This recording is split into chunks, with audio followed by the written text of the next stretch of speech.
Good morning students. Today we are going to see about cell division and cell cycle. Cell division. After fertilization, zygote divides repeatedly to form the precursors of the cells of the body. So zygote என்ன ஸ்பெர்மும் ஓவமும் fusion ஆன ஒரு ப்ராசஸ்க்கு பேர் தான் fertilisation. அந்த fertilisation ஆனதுக்கப்புறமா இருக்கக்கூடிய ஒரு அமைப்பு கரு அமைப்புக்கு பேர் zygote. அந்த zygote டிவைட்ஸ் ரிப்பீட்டாக அது வந்து டிவைட் ஆகிட்டே இருந்து to form the precursors of the cells of the body. அப்போது அந்த பாடிக்கு தேவையான ஒரு செல்லை வந்து உருவாக்குது அப்படின்றது அர்த்தம்.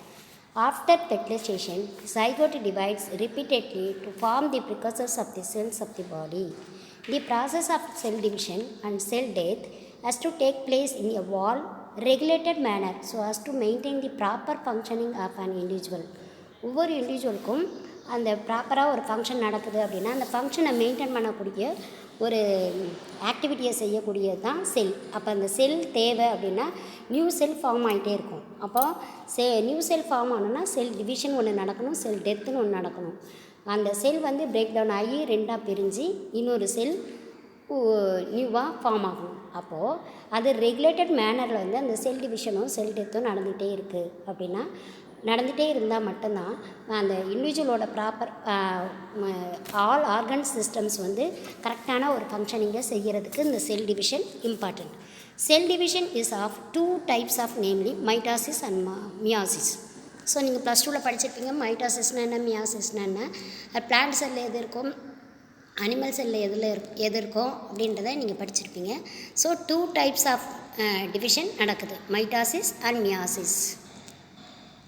Mitosis is the most common method of cell division and occurs in all somatic cells and immature germ cells.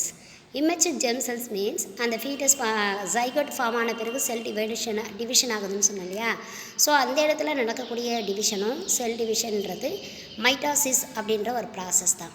இது வந்து எல்லா சொமாட்டிக் செல்ஸு பாடி செல்ஸ் எல்லாத்துலேயுமே அடுத்தது இம்மெச்சூர் ஜெர்ம் செல்ஸ், இது ரெண்டுத்துலேயும் 2 விதமான செல்ஸ்லேயும் நடக்கக்கூடிய ஒரு ப்ராசஸ்க்கு பேர் mitosis. It is also called homotypical or equating division, ஆர்னா O R. So it is also called homotypical or equating divisions. It is only takes about 1 to 2.5 hours to complete. இந்த mitosis என்ற process நடக்கிறதுக்கு 1 to 2.5 hours எடுத்துக்கோங்க. The 4 phases of mitosis include prophase, metaphase, anaphase and telophase. So ப்ரொஃபேஸ்னால் என்ன, மெட்டாஃபேஸ்னால் என்ன, அனஃபேஸ்னால் என்ன, டெலஃபோஸ்னால் என்னன்னு நீங்கள் படிச்சிருப்பீங்க. இதில் நம்ம வந்து அதை ப்ரீஃபாக தான் பார்க்க போகிறோம். எக்ஸ்பிளைனாக நீங்கள் வந்து ப்ளஸ் 2ல் படிச்சிருப்பீங்க. இதை வந்து நீங்கள் ரெஃபர் பண்ணி படிக்க பழகலாம். 4 phases நடக்கும். அதாவது செல் எப்படி டிவைட் ஆகுது, டிவைட் ஆகும்போது என்னென்ன ஸ்பிண்டில் வந்து அப்பியர் ஆகுதா, டிஸப்பியர் ஆகுதா, அது கொமாட்டிட் ஃபார்ம் ஆகுதா, ஃபார்ம் ஆகாதா, இந்த மாதிரி ஒரு சின்ன சின்ன ஒரு தோற்ற அமைப்பு வந்து மாறுபடும் இல்லையா. ரிப்ளிகேஷன் ஆஃப் டிஎன்ஏ இதெல்லாம் நடக்குது இல்லையா. இந்த மாதிரி டெர்மினாலஜிஸை யூஸ் பண்ணுறது தான் இந்த 4 ஃபேஸஸ்லேயும் நடக்கும். இந்த 4 ஃபேஸ்லேயும் என்னென்ன நடக்கணும் நீங்கள் ரெஃபர் பண்ணி படிங்க. Next one meiosis. Meiosis however yields haploid daughter cells form the diploid parent cell. It occurs only in sex cells during maturation of the gamete. It is called gametogenesis. Game இல்லை gamete. So மியாசிஸில் வந்து haploid daughter cells ஒரு diploid parent cell, இந்த diploid means male sex cell and female sex cell இருக்கு இல்லையா, ovum and sperm, இது ரெண்டையும் சேர்ந்து தான் ஒரு parent cell, diploid parent cell. அந்த டிப்ளாய்டு பேரண்ட் செல்லேருந்து ஹெப்ளாய்டு டாட்டர் செல் ஃபார்ம் ஆகும். அப்போ அது ஒன்லி 6 cells தான் ஃபார்ம் ஆகும். அந்த ஃபார்ம் ஆகிற அந்த ப்ராசஸ்க்கு பேர் தான் மியாசிஸ். அந்த கேமெட்டோஜெனிசிஸ் அப்படின்னா gamete means sperm or ovum. Ovum production ஆகிறத ஓஜெனிசிஸ்ன்னு சொல்லுவாங்க. கேமெட்டு ப்ரொடக்ஷன் ஆகிறத கேமெட்டோஜெனிசிஸ்ன்னு சொல்லுவாங்க. கேமெட்டோஜெனிசிஸ்ன்றது gamete means sex cells mature ஆகி அது வந்து ப்ரொடக்ஷன் ஆஃப் ஸ்பெர்மட்டோசோவா அப்படின்னு சொல்லுவாங்க இல்லையா, அந்த மாதிரி இருக்கிறது. அதுக்கடுத்து ப்ரொடக்ஷன் ஆஃப் ஓவம் ஓஜெனிசிஸ். இந்த ஸ்பெர்மட்டோஜெனிசிஸும் ஓஜெனிசிஸும் சேர்ந்தது தான் கேமட்டோஜெனிசிஸ் அப்படின்றது அர்த்தம். அதுக்கு என்ன மாதிரி செல் டிவிஷன் தேவைப்படுதுன்னா meiosis. It is also called heterotypical division. அதாவது ஹெட்டிரோடிபிக்கல் டிவிஷன்னா என்னது, சேம் ஐடென்டிக்கலாக இல்லாமல் இண்டிவிஜுவல் வேறுபட்ட முறையில் கூட அது வந்து டிவைட் ஆகலாம். சேம் அதே ஐடென்டிட்டி இல்லாமல் கொஞ்சம் டிஃப்ரெண்ட்டாக ஒரு டிவிஷன் ஆகிறது ஹெட்டிரோடிபிக்கல் division. It consists of 2 consecutive divisions and the whole process can take years instead of hours. அதாவது அவர்ஸ் கூடயே சேர்ந்த மாதிரி பல வருடங்கள் கூட இதை எடுத்துக்கும். 2 consecutive divisions. இந்த ஹோல் ப்ராசஸ் நடக்கிறதுக்கு அவர்ஸோ இல்லை இயர்ஸோ கூட எடுத்துக்கலாம் அப்படின்றத இந்த செல் டிவிஷன். மியாசிஸ் அப்படின்னு ஞாபகம் வந்தாவே உங்களுக்கு கேமட்டோஜெனிசிஸ் ஞாபகம் வரணும். கேமட்டோஜெனிசிஸில் ஸ்பெர்மட்டோஜெனிசிஸ் அண்டு ஓஜெனிசிஸ் ஞாபகம் வரணும். இது வந்து ஹெட்டிரோடிபிக்கல் டிவிஷன் அப்படின்றது. Next cell cycle. செல் சைக்கிள்னால் என்ன, ஒரு செல் ரெண்டாக டிவைட் ஆகி அந்த டிவைடான செல் இன்னொரு செல்லில் ஃபார்ம் ஆகுது இல்லையா, அது வரைக்கும் இருக்கக்கூடிய அந்த சைக்கிளுக்கு பேர் தான் செல் டிவிஷன், செல் சைக்கிள்னு சொல்லுவாங்க. The cell cycle consists of the processes that occur between and during cell division. During cell divisionலையோ இல்லை பிட்வீன் இந்த நிகழ்வு நடக்குது, ஒரு செல் இன்னொரு செல்லாக ஃபார்ம் ஆகுது, பிரேக் ஆகுது அப்படின்னு சொல்கிறோம் இல்லையா, இதற்கிடையப்பட்ட ஒரு இது. அதாவது நல்லா புரிஞ்சுக்கோங்க, ஒரு செல்லு 2 செல்லாக பிளவுபடுது, டிவைட் ஆகுது. அந்த 2 செல்லு இன்னொரு செல் ஒவ்வொரு செல்லும் ஒரு செல்லை வந்து புதுப்பிக்குது. அந்த புதுப்பிக்கிற வரைக்குமே இருக்கக்கூடிய ஒரு சைக்கிளுக்கு பேர் தான் செல் சைக்கிள்ன்றது. The phase between cell divisions is called interphase. அந்த செல் டிவிஷன்ஸ்க்கு இடையில் இருக்கக்கூடிய ஃபேஸ் மட்டும்தான் இன்டர்ஃபேஸ்ன்னு சொல்கிறது. Interphase further divided into G1S G2 phases. அப்போ G1 G2 S இது 3 ஃபேஸஸை சேர்ந்தது தான் இன்டர்ஃபேஸ்ன்னு சொல்கிறாங்க. G1 means growth 1, growth 2 and synthetic phase. இது 3 சேர்ந்தது இன்டர்ஃபேஸ்ன்னு சொல்கிறோம். G1 phase is usually much longer than the other phase. During this phase, cell differentiate and perform their specific phases of the cell cycle. During this phase, cell differentiate and perform their specific functions. So இதை வந்து நீங்கள் உங்கள் புக்கில் இருந்தால் இந்த PPT prepare பண்ணியிருக்கேன். உங்கள் புக்கை வந்து ரெஃபர் பண்ணுங்கள். சின்ன மிஸ்டேக் இருந்தால் ஓகே, அதை வந்து leave it. So during the phase cell differentiate and perform their specific functions.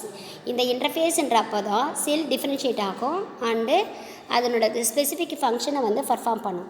This is then followed by an S phase where DNA replication occurs in preparation for all cell division.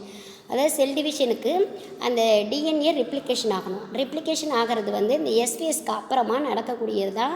அதாவது G2 ஃபேஸ்ன்னு சொன்னோம் இல்லையா, அதுக்கு கொஞ்சம் முன்னாடி நடக்கிறது DNA replication. During the G2 phase which is relatively short, the cells prepare for mitotic division. அந்த mitotic டிவிஷனை விடவும் இந்த செல் டிவிஷன் ஆகிறது வந்து G2 ஃபேஸில் வந்து ஷார்ட் பீரியடில் நடக்குது. G1 phase is usually the longest and most variable phase in the cell cycle. G1 ஃபேஸ்ன்றது வந்து லாங்கராக அந்த டியூரேஷன் டைம் வந்து லாங்கராக எடுத்துக்கும் செல் சைக்கிளில்.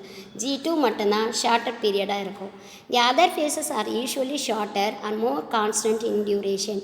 அந்த duration of time cell divide ஆகிறதுக்கு இந்த G1 லாங்கராக இருக்கும், G2 ஷார்ட்டராக இருக்கும். மற்ற ஃபேஸஸ் வந்து யூஸ்வலி எப்போவுமே ஷார்ட்டராக தான் இருக்கும், அது வந்து கான்ஸ்டண்ட்டாகவும் இருக்கும்னு சொல்கிறாங்க. So rapidly dividing cells are quick turnover and quickly move through all the phases of the cell cycle. Cells வந்து டிவைட் ஆகிறது வந்து ரேப்பிடாக குயிக்காக டேர்ன் ஓவர் ஆகிட்டே இருக்கும். டிவைட் ஆகி நியூ செல்லாக ஃபார்ம் ஆகிட்டே இருக்கும். ஒரு செல்லு பிரேக் டவுன் ஆகி டேமேஜ் ஆகிட்டே இருக்கும். அந்த டேமேஜ் ஆன செல்லையே ரிப்பேர் பண்ணுற மாதிரி ஒரு ப்ராசஸ் நடந்துகிட்டே இருக்கும். அப்போ இது என்ன, quick turn over and quickly move through all the phases of the cell cycle. Cell சைக்கிளில் இருக்கிற G0, G1, G2, S face, இந்த 4 ஃபேஸஸுமே வந்து குயிக்காக டேர்ன் ஓவர் ஆகிட்டே இருக்கும். Facultative dividers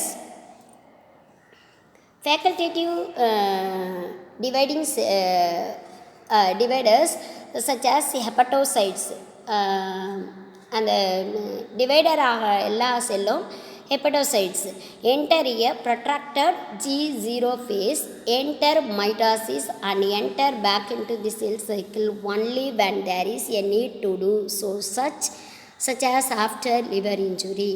அதாவது ஒரு லிவர் இன்ஜுரி ஆகிடுச்சு அப்படின்னா ஒரு செல் சைக்கிள் வந்து செல் சைக்கிளில் வந்து G0 ஃபேஸ் வந்து மைட்டாசிஸ் நடந்ததுக்கப்புறமா ஹெப்படோசைட்ஸை வந்து டிவைட் பண்ணி செல் சைக்கிளுக்கு திரும்ப பேக்ன்றது செல் சைக்கிள், அதாவது ஒரு செல் டிவைட் ஆகி நியூ செல் ஃபார்ம் ஆகி திரும்ப அது டிவைட் ஆகி திரும்பவும் அந்த நியூ செல்லாக ஃபார்ம் ஆகுது. However terminally differentiated cells such as neurons exit from the cell cycle and lose the ability to divide. அதாவது இந்த நியூரானுக்கு போகக்கூடிய அந்த செல்ஸ், அதாவது டிஃப்ரென்ஷியேட்டட் செல்ஸ்ன்னு சொல்லுவாங்க.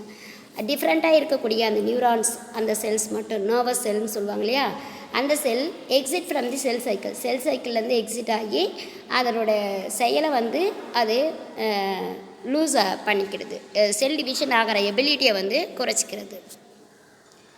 ஸோ இது வந்து நீ ஷார்ட்டாக செல் டிவிஷன் அப்படின்னா என்னன்னு சொல்லியிருக்கேன்.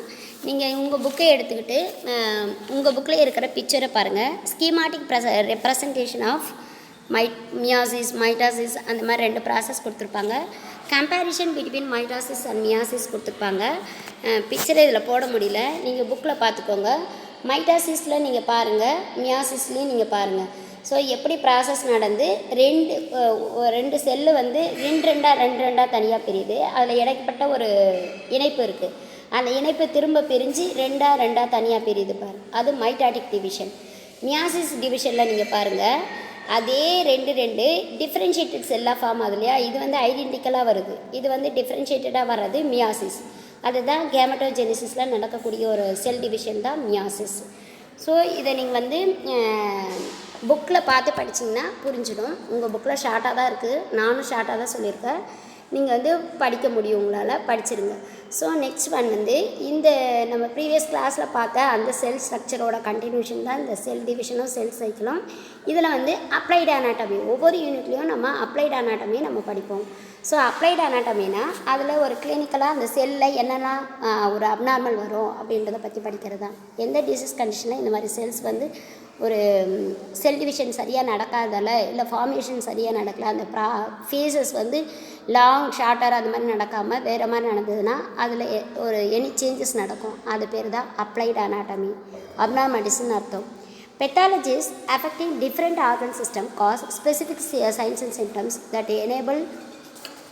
that enable clinicians to identify the most probable site of the abnormality.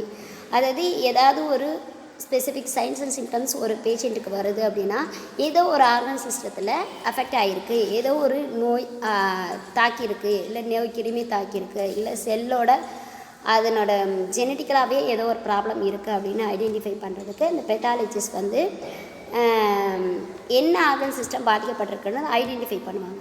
For example condition that affect the respiratory system.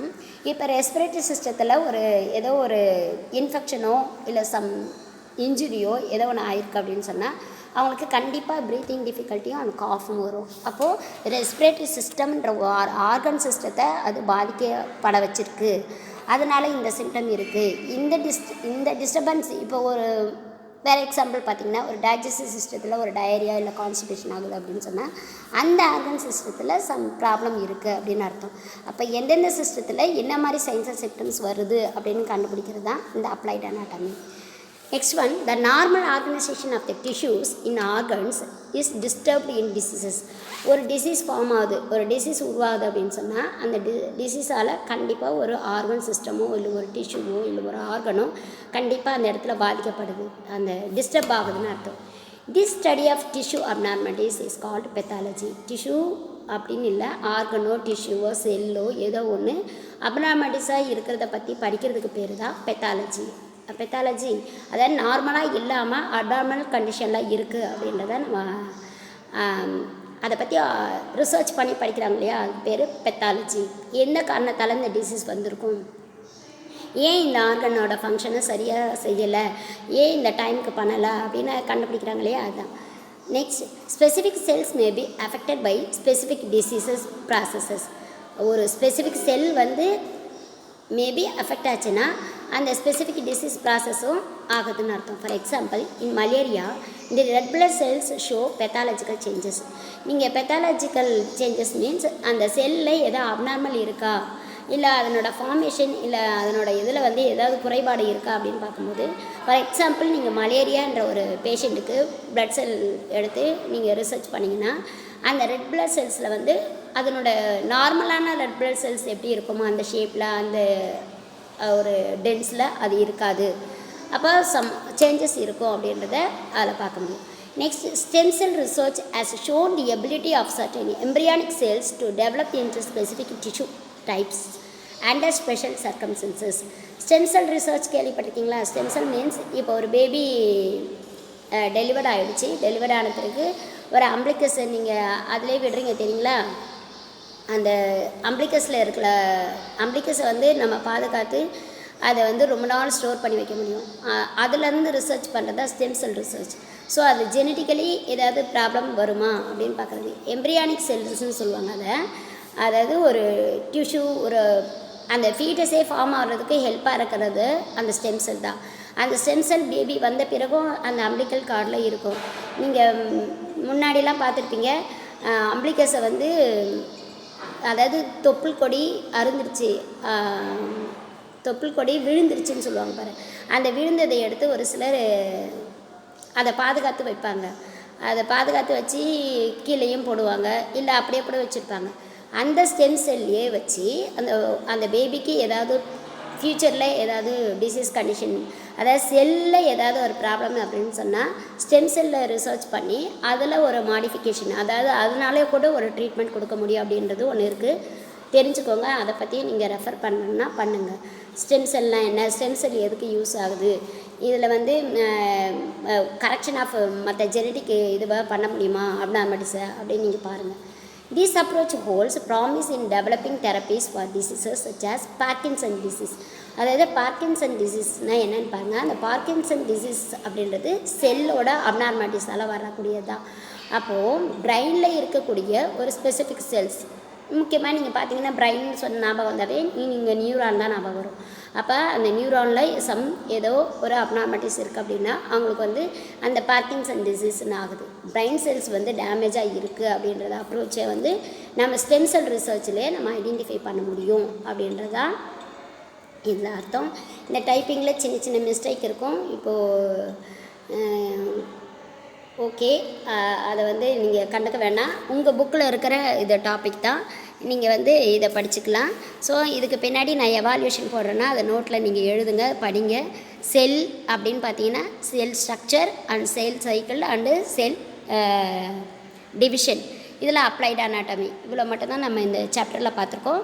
So next class நம்ம பார்க்கும்போது டிஷ்யூ பார்ப்போம். செல் முடிச்சுட்டோம், அடுத்து டிஷ்யூக்கு போவோம். நாளைக்கு பார்க்கலாம். படிச்சிருங்க.